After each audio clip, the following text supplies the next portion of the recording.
Hello children, let me welcome you to the virtual training center of the Brihan Mumbai Mahanagar Palika. My name is Shraddha teacher. Children, we are in the middle of the COVID-19 pandemic, isn't it? Because of that, we are not able to go to school, but that doesn't mean that we are going to stop learning. We are going to meet here regularly through the virtual training center to learn many lessons in EVS. So come on, let's go to a lesson in EVS. So children, this is a video for standard 4th EVS 2, and we are not going to do a new lesson today, but we will consider and continue the lesson that we were doing last time. So remember which was the lesson that we did in the last video? Yes, it was work of the saints. Now in that lesson we did half of the work of the saints. We saw the work of some saints, and I told you that some of the saints are remaining, so we will take a look at them in the next part of this lesson. So here I am with part 2 of the lesson, work of the saints. So let us take a look at all the saints that we are going to study about. So we are going to take a look at most of the saints here on this picture that you can see. Let us quickly revise what we did last time, children. So we were talking about the saints, like this particular saint we talked about, who was from Gujarat, okay, and we called him Sri Chakradhar Swami. We talked that he was a prince, that he was from a very rich background, but even then he became an ascetic and he came over to Maharashtra. Alright, then we talked about Sant Namdev. He was a great devotee of the god Vitthal, and how he composed various songs etc. in praise of Lord Vitthal, and all those songs were called as Kirtans. Okay, and after that we talked about the very famous saint Sant Jnaneshwar, and we saw that he belonged to a family which is in the Paithan district or Paithan Taluka of Aurangabad district in Maharashtra today. We also saw the life story of Sant Jnaneshwar, that is how his father took sannyas, and then how Jnaneshwar and his siblings, that is his sister and 2 brothers, were treated very badly by the people in the village, and how Jnaneshwar lost all hope, okay, but how his sister Muktabai, she encouraged him to do good work. Okay, so this was all that we learnt in the previous lesson, part of the lesson, children. If you want to revise it once again, you can go back and watch the video once again. Now let's move on and let us talk about the saints that we are going to study in this part of the lesson. So we have Sant Eknath or Saint Eknath. Now Saint Eknath or Sant Eknath, he carried on the work which was started by Sant Namdev and Sant Jnaneshwar. So he was a kind of a person who took their work forward, who continued all the good work that they were doing. Whatever work Sant Eknath, Sant Namdev and Sant Jnaneshwar had started doing, Sant Eknath continued to carry on all that good work. Now let us see where he was born. And in this particular lesson, children, we are going to talk about 3 people. So we are going to talk about Sant Eknath, we are going to talk about Sant Tukaram Maharaj, and we are also going to talk about Samartha Ramdas Swami. Okay, so let us start with Sant Eknath now. So Sant Eknath was commonly known as a very famous Hindu saint, philosopher and poet. He was a very famous saint, of course, but he was also a philosopher and he was a poet too. That is, he wrote certain beautiful abhangs, ovis, etc. These are all different types of poems, and he taught people the right way of life. Okay, and he was also a saint, like we are talking about him now. Okay, let's look at where he was born. So he was born in this place called Paithan, and he also lived there. He lived in Paithan also. Now you will see that he preached that the way to reach God was through devotion, or through the bhakti marg. The way or the path of devotion was the only path through which you could reach God. That is why we say he was a philosopher also. He taught people how to live their lives. Now he wrote various religious songs. I told you the songs were called as abhangas, they were called as ovis, they were called as bharuds. So all these songs were a way in which Sant Eknath taught the people to reach out to God, to do their bhakti. Okay, so this is about how Sant Eknath's work was towards God. Now his advice to people was that they should not make any kind of distinction between the rich and the poor, between castes, and he loved everyone. He made friends with the people who were downtrodden, the people who were poor, the people who were not very, you can say, famous in society, or they did not have a very good place in society. So he made friends with all these kind of people, and he taught them how to love God. He not only loved people who were downtrodden, but also he loved animals. Okay, he said that you should love all living beings, because in all living beings there is some part of God. So even the dumb animals, that is the animals who cannot express themselves, who cannot speak and talk about their pain, Sant Eknath loved those animals also. He taught his people also. He preached that you should love all living things, and he practiced what he spoke. Now let us see how he practiced what he spoke. One day he was going to have a bath in river Godavari. Okay, now there it was very hot, and you know, sometimes near the river sides there are no trees. So the place where he went, it was very hot, and the sand along the riverside was also very hot. Suddenly he heard the crying of a poor child who was sitting on the hot sand. So you can see the child there. It's a very poor child belonging to a very poor family. Now Eknath looked around when he saw that someone is crying, and he saw the child. He rushed to him and he looked around for the child's parents. He could not find them, so he picked up the child in his arms and he wiped his tears and he took him home. Now this was a time, children, when people used to practice a lot of bad things like untouchability, and you know, you should not touch people from certain castes, etc. But Sant Eknath did not bother about any of all this. Why? Because he taught the people that you should love everyone, whether it is a rich person, poor person, whichever caste that person belonged to, and he taught it to them. So when you are preaching something, you should practice it also. And Sant Eknath showed us through this story that he not only preached, but he also practiced. Alright, so this was a little bit about the story of Sant Eknath. So in this way, when he gave so many personal examples to people, Sant Eknath impressed the message of love and equality on the minds of people. So he not only told people to do certain things, he did those things himself. Alright, so this is the beautiful and small story about Sant Eknath. So you can see, children, in most of these stories, and in all of the story of the saints, what is the most important point that we will see? The point that comes across in all the stories is that human beings all over are equal. And if we love God, we should love all the people around us. Okay, so that was about Sant Eknath. Let us move on and let us talk about Sant Tukaram. Now these two saints, that is Sant Tukaram and the next saint that we are going to study about, that is Ramdas Samarth, both of them, they lived during Shivaji Maharaj's time. Okay, now let's see about Tukaram ji. So Tukaram came from Dehu, which is a small place near Pune. Now all of us have heard about Pune.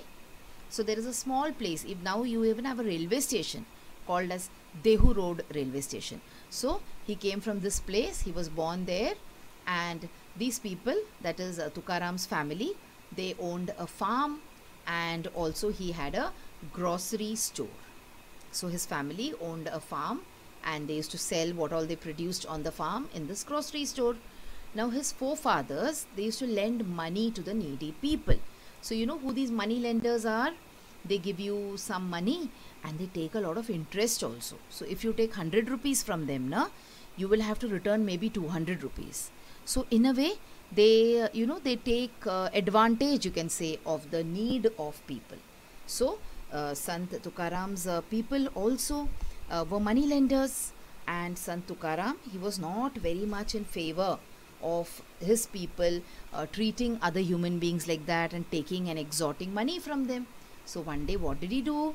He drowned in the river Indrayani all the record of the loan papers that he had. So what happens is, whenever you take a loan from someone or whenever you give a loan to someone, you always write the hisab kitab of that loan, isn't it? You write and keep, yes, I gave him so much money, I gave him on so much date, and so much money he has to pay me. Now what did Tukaram do? He drowned all that in the Indrayani river. He said, I do not want any kind of money from any people. So whatever money is gone. Thus what happened? Many people were relieved. Otherwise people had the tension that they will have to return the money, but now everyone was happy. Okay, so this is what the thought of Sant Tukaram was. He was not at all attached to money. He wanted to do something for human beings. He wanted to serve God through the service of human beings. Now what he would do? He would go and sit in the neighboring hills and he would sing songs in praise of Lord Vitthal. Okay, so in the previous saint that we were talking about Sant Eknath, and when we talked about Sant Tukaram, we saw that all of them had a lot of devotion. Okay, they worshipped God with all their heart and mind. Now on the 11th day of Ekadashi and also in the month of Kartik, now these Ashad and Kartik and all that, they are all Hindu months, okay, months according to the Hindu calendar. He would go to Pandharpur. Now Pandharpur is a place which is said to be the sthan or the home of Lord Vitthal. So there is a very huge and popular Vitthal temple at Pandharpur. So Tukaram Maharaj, he would always go there in the month of Ashad and in the month of Kartik. And now even today you will see, children, on the 11th day, that is the day of Ekadashi, in Ashad as well as Kartik, even today people go to Pandharpur. But of course all that has become a little not possible now because of the pandemic. Alright, so he wrote a lot of abhangas, he wrote a lot of kirtans. Okay, and Shivaji Maharaj was also very you can say respected him a lot, and Shivaji Maharaj used to attend Sant Tukaram's kirtans, and there were a lot of people who used to flock. Thousands of people used to come to listen to his kirtans and used to listen to his abhangas. So Sant Tukaram, through his kirtans and through his abhangas, he told the people, he preached to the people that they should try to develop in them good qualities of pity, qualities of forgiveness, and then they would get peace of mind. This is what he told them. He also gave them the message of equality. Okay, he said that if you are a person who is a saint, you want to call yourself a saint, then remember that only if you love the weak and only if you call the downtrodden people as your own, only then we can become a saint. Just by worshipping God you cannot become a saint.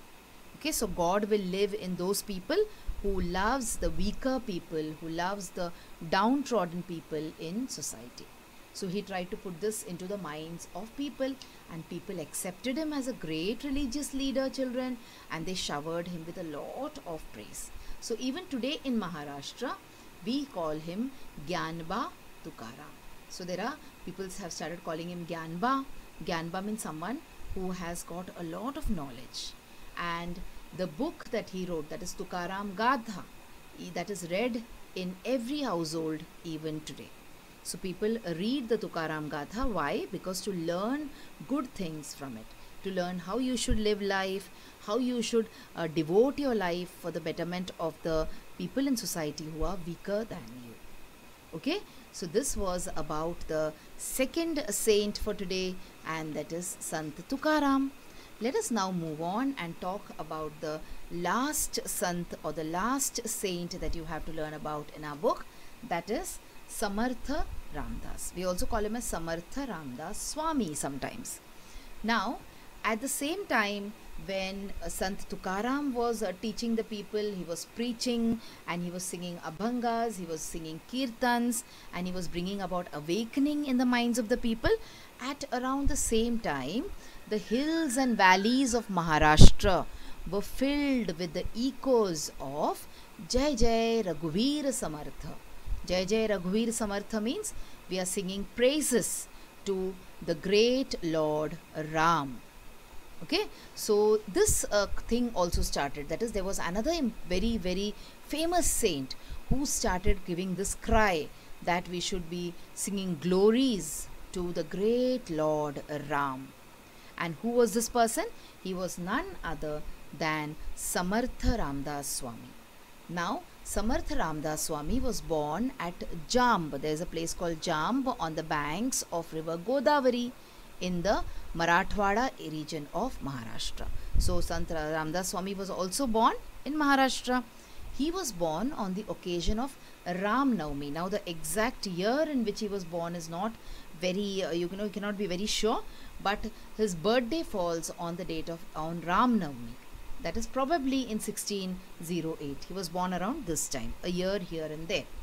But he was a great, great devotee of Lord Rama.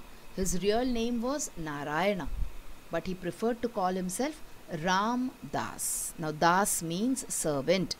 Das means sevak. He used to call himself the sevak or the servant of Lord Ram. Okay, so that is why he started calling himself as Ram Das. So you can see his devotion for Lord Ram was really very, very great. Then there was this great book that he wrote, which was called as Das Bodh or Das Bodh, as he says, and it is meant, what did he write in his book? He wanted to teach people the good way of life. So see, every saint that we are talking about is preaching or is teaching people to live together, to love each other. None of them are teaching us to fight with each other or differentiate each other with each other. Okay, so everyone teaches us to be good human beings. And how can we be good human beings? Not just by praying to God, not just by following religion, but by serving humanity. So through his book Das Bodh, that is what he taught us. Now he also had a lot of, you can say, stanzas, small pieces of poems in mind, which we call as Manache Shlok nowadays. Through Manache Shlok also, he gave people lessons in good thought, good conduct, etc. So in a way, you can say that he taught people how to live well. Now, Samartha Ramdas Swami realized that if you want to have a healthy mind, if you want to have a strong mind, you should also have a strong body. So to popularize the worship of strength, he raised temples of Lord Hanuman, who's supposed to be the god of strength. You see, na, Bajrang Bali. So he's supposed to be a person who's very, very strong. So he wanted to stress on the importance of how you should be strong. And strong means just doesn't mean physical strength, but strength also means unity. He said that if people are living together, if they are together with each other, if they do not fight with each other, what will happen? They will be united. And if people are united, then the real strength will be in this unity. He also taught them to organize themselves and to fight against injustice. So you can see the great work done by all these saints, and the work of all these saints, what all they taught people. What happened is, the work of these saints, people listened to their works, people read their OVs, they listened to their kirtans and abhangs, okay, and somehow it brought about great awakening among the people of the state. So what happened is, because of this awakening, they started realizing that religion is a very, very important thing and it has to be respected, okay, and they started becoming self-reliant, and they also regained all the confidence that they had lost because of the rule of certain kings. Like, for example, in the previous lesson, remember, we talked about the Sultan of Bijapur and the Sultan of Ahmednagar, who they were ruling almost the entire part of Maharashtra, and how they were fighting and how they were always troubling the people, and because of all these things the people had become very, very nervous and their confidence had almost left them. Now, because of the work of all these saints, the people regained their lost confidence and their strength. And because of this regaining their strength, because of this awakening, what happened is it helped Shivaji Maharaj also in order to fight for Swaraj. So the people, they came together and they supported Chhatrapati Shivaji Maharaj in order to fight for Swaraj and in order to have Swaraj, in order to have our own rule, so that we can live life with confidence, with respect. Okay, children? So in these two videos that we have seen, we have talked about how the saints in Maharashtra in one way or the other has helped Shivaji Maharaj in order to establish Swaraj. So they were a kind of inspiration to Shivaji Maharaj to establish Swaraj. So when we are going to learn about Shivaji Maharaj in this entire textbook, when we are going to talk about the work of how Shivaji Maharaj established Swaraj, what all things he did, how his childhood was, how his education was, and how he had so many able, you can say, senapatis. He had many different kind of, you can say, small leaders who supported him. Okay, and how he fought with the foreign powers. We should also understand that it is these great saints who helped him in doing all this. Okay, children? So that was lesson 2 from your standard 2nd EVS book, The Work of Saints. Now, after you finish watching this video, I have got a few tasks for you. Very simple few tasks, but which you have to do. Okay, so let me tell you what those tasks are about now. So children, now you have watched the video. So after you watch the video now, you will have to complete a few simple tasks. Now you might have watched the video on your computers or your laptops or your mobile phones. Now after you watch the video, what will you do? You will please go to the description box which is given below the video. So what is the description box? See, the description box looks like this. Alright, and after you go to the description box, you will see that there are a few questions there. Now what are these questions about? These questions are about the lesson that we just learned or the video that you just watched. So what will you do? You will think back properly about the lesson and you will try and answer these questions and note down the answers in your notebook if you want. Okay? After that, we have another task waiting. You will also click on the link which you will find in the description box to fill up the Google form. So now what is the Google form, children? It is nothing but a simple form. There are a few simple questions there about the video which you just saw and also about yourself. So these are the tasks now that you will have to complete after you watch each video.